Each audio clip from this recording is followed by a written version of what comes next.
PSG Fan TV, bonsoir à tous. Bonsoir Johanna. Bonsoir. Es-tu satisfaite de la prestation de nos joueurs ce soir? Non. Pas du tout, mais c'est ce que je ressens quand je te vois. Non, je suis pas du tout satisfaite parce que certes on gagne 1-0, ouais. Mais il n'y a pas de la manière. Après le match qu'ils ont fait la semaine dernière et tout, je m'attendais à un vrai changement. Surtout, j'ai pas regardé la conférence de Tuchel hier. J'ai juste vu les articles comme quoi il avait parlé à ses joueurs, tout le monde était réuni, ils ont parlé tactique. Je me suis dit souhaite, il va y avoir du changement et on va avoir un renouveau pour un match de Ligue des Champions. Pour moi, en fait, ils ont joué comme si on était en Ligue 1. C'est pas un match de Ligue 1, c'est un match de Ligue des Champions. Tous les points sont bons à prendre, donc on les a pris, mais on aurait pu marquer 2 buts.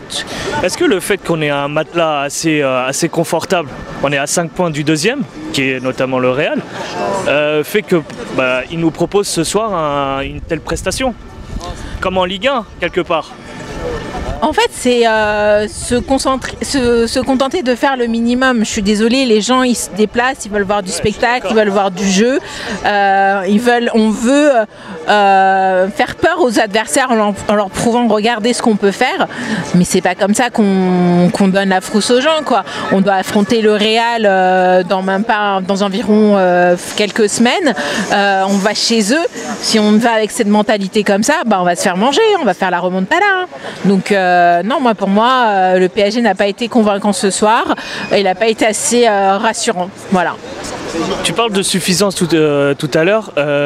Régulièrement, on en parle depuis des saisons de cette mentalité qui nous fait défaut. Au final, beaucoup de joueurs partent de notre effectif et des nouveaux ils s'y intègrent. Mais il y a toujours ce problème-là. À ton avis, c'est dû... À quel niveau c'est dû ça? C'est qu'il faut revoir les joueurs qui sont titulaires. Gana Gueye, je l'adore, mais déjà la semaine dernière, on le fait jouer 90 minutes. Moi, j'aurais mis Cavani déjà dès le début du match. Et ensuite, un remplacement avec Icardi pour apporter un peu plus de fraîcheur parce que lui, il a quand même du ballon et Cavani, ça fait un moment qu'il n'a pas joué.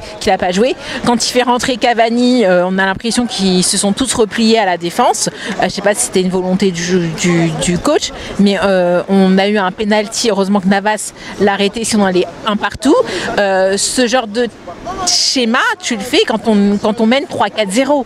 Pas quand on gagne 1-0 en fait. Je pense que ce qui fait défaut au PSG en fait, c'est qu'on est resté trop confortable en disant on fait ça, sans prendre en compte le score, que au moindre moment ça peut se basculer, on peut se prendre un but. Ce soir, qui a été le meilleur Parisien à tes yeux? Navas, déjà, Navas a été très bon. Cavani aussi. En fait, il était tout seul. On lui donnait, Kylian lui a filé une passe complètement pourrie devant les buts. C'était pas possible que Cavani fasse quoi que ce soit avec. On lui donnait rien.